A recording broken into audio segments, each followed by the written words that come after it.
IPL के मुकाबले में हम बहुत छोटे हैं, फिर मुकाबला अगर करना है एक अच्छी क्रिकेट का, अच्छे प्लेयर्स का, तो then you have to invest. फिर तो सर आपकी बात ठीक है, लेकिन देखिए इन्वेस्ट उतना ही होगा जितना रिटर्न होगा ना उसके मुकाबले में। अगर तो आप ओवर इन्वेस्ट कर जाएं तो आपकी शायद लीग ही बैठ जाएगी। तो मैं जरा क्रिकेट पे उस पर रमीज़ राजा साहब का मैं इंटरव्यू देख रहा था। हाउ डू यू व्यू कि रमीज़ राजा साहब के ऊपर तनकीद आ रही है। मैं उनका सुन रहा था, जुनैद सलीम साहब हैं, इस बेहाल करते हैं प्रोग्राम, बड़ा अच्छा शो करते हैं दुनिया टीवी पे। मैं उनका एक वो देख रहा था, प्रोग्राम देख रहा था, कोई जेन्युइन किस्म की उनकी तनकीद है उस पर, रमीज़ पे। वो कहते हैं रमीज़ ने अभी से फॉर नथिंग, बगैर बहुत सारी चीज़ों को सोचे समझे 3-4 बोर्ड्स को अपना दुश्मन बना लिया। जैसे ऑस्ट्रेलियन के बारे में उन्होंने कह दिया, अभी उन्होंने फैसला नहीं किया कि हमने आना या नहीं आना। वो तो ये ऑस्ट्रेलियन खिलाड़ी जो है पैसे के लिए खेलते हैं, डीएनए तब्दील कर लेते हैं, भला भला वो उनके लिए आईपीएल के लिए खेलते हैं, ये बयान देना। इंग्लैंड के हवाले से उन्होंने कहना, या उन्होंने कहा हम नहीं खेलेंगे उस पर न्यूट्रल वेन्यूज़ पे नहीं खेलेंगे। हाउ डू यू व्यू के जो उन्होंने स्टेटमेंट दिए हैं, वाज ही जस्टिफाइड के आते सबको ऑफेंड कर लो, नाराज कर लो? देखिए इसमें दो अप्रोचेस हो सकती थी रोब साहब। एक तो अग्रेसिव अप्रोच हो सकती थी जो रमीज़ राजा ने ली है, एक थोड़ा सा पैसिव अप्रोच भी हो सकती थी कि आप खामोश हो जाए। मुझे लगता है कि इस जगह पे अग्रेसिव अप्रोच ठीक थी, क्योंकि हम बड़ी मुश्किल से साल के बाद पाकिस्तान में क्रिकेट वापस लेके आए थे। बड़ी मुश्किल से क्रिकेट वापस आई थी। न्यूजीलैंड के दौरे के बाद अगर इंग्लैंड रह जाती तो वो जो हालात की खराबी थी, बहुत सारा कुछ मैनेज होता, मिटिगेट हो जाता, बहुत कम नुकसान होता। नुकसान क्या होता, खाली रेवेन्यू का नुकसान होता। इंग्लैंड आ गई, बेशक बी टीम भेज देते, खेलते हमारे साथ, विमेन टीम आ जाती और अगला टूर शायद एज प्लान वो खौफ और डर खत्म हो जाता कि शायद पाकिस्तान में कुछ हो सकता है। इन दो टूर्स की बैक टू बैक कैंसिलेशन ने पाकिस्तान क्रिकेट पर सवालिया निशान खड़ा कर। क्या पीएसएल में प्लेयर आएंगे? क्या ऑस्ट्रेलिया का दौरा होगा? क्या कोई दूसरी टीम हमारे पास आके खेलेगी?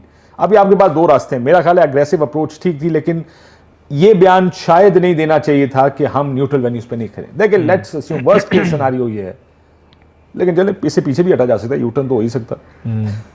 लेकिन अगर टीम्स इनकार कर दें, साल आप कहेंगे हम नहीं जाते कहीं पर, आप क्रिकेट से दूर नहीं रह सकते। आपकी क्रिकेट खत्म हो जाएगी पाकिस्तान में।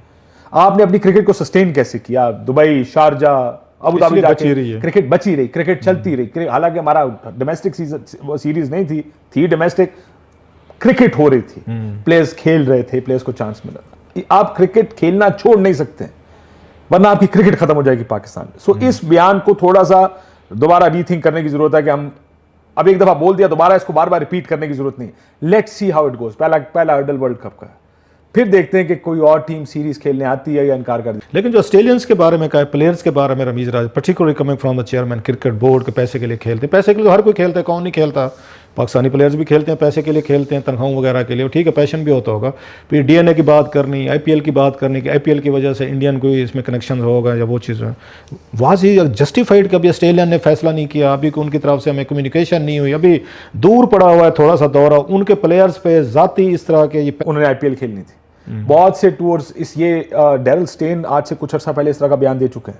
बाय द वे इसी तरह का ये बयान उस्मान ख्वाजा जो पाकिस्तानी नजाद क्रिकेटर है, ऑस्ट्रेलियन ओपनिंग बैट्समैन है, उसने भी बयान दिया ये 2-3 बार इसी तरह का कि पैसे की खातिर आप नेशनलिज्म को तो अपने या मुल्क को ना करें। डेल स्टेन ने ये कहा, गिब्स ने दिया मेरा ख्याल है, जो साउथ अफ्रीकन। अब ये वो लोग हैं जिनका उससे गिब्स हमारे पास एम्प्लॉयड है पाकिस्तानी लीग में, लास्ट ईयर कराची किंग्स के कोच थे। अच्छा। सो क्योंकि हमारे पास इसलिए खुल के बयान दे सकते हैं। डेल स्टेन क्योंकि क्रिकेट छोड़ चुका, अब उसने आईपीएल नहीं जाना, हमारे पास एज कई दफा हम उनको बुला लेते हैं इस तरह के बड़े प्लेयर्स को कंसल्टेंट के तौर पे, या अभी हम फ्लैंडर को लेकर आ रहे हैं, गुडविल जेस्चर वगैरह के लिए मैथ्यू एडन को लेकर आ रहे हैं।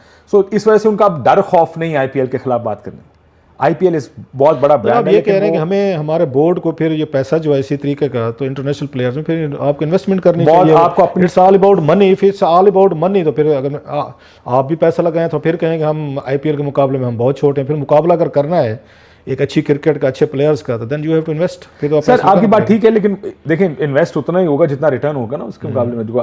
अगर तो आप ओवर इन्वेस्ट कर जाएं तो आपकी शायद लीग ही बैठ जाएगी। रमीज़ ने ये बात अपनी प्रेस कॉन्फ्रेंस में भी की थी, बार बार वो ये बात कर रहे हैं कि अगर आपने कंपीट करना है आईपीएल से, फिर अपने आप को, अपने ब्रांड को बड़ा करना पड़ेगा, आपको पैसे बढ़ाने पड़ेंगे। अब आप एक प्लेयर को तकरीबन 2 से ढाई लाख डॉलर देते हैं 25-30 दिन के सीजन का, या जो आईपीएल पीएसएल खेलने आता है, ले जाए उसको 4-5 लाख डॉलर पे, ले उसका इन्वेस्टमेंट आप उधर ले जाएं कि उसको कम से कम नजर आ रहा हो कि अगर मैं आईपीएल से मिलियन लेता हूं तो यहां भी मुझे 5-6 लाख डॉलर्स मिल रहे हैं मुझे। सो उसका अगेन आप उसका एक स्टेक बढ़ा रहे हैं फाइनेंशियली एक लीग में।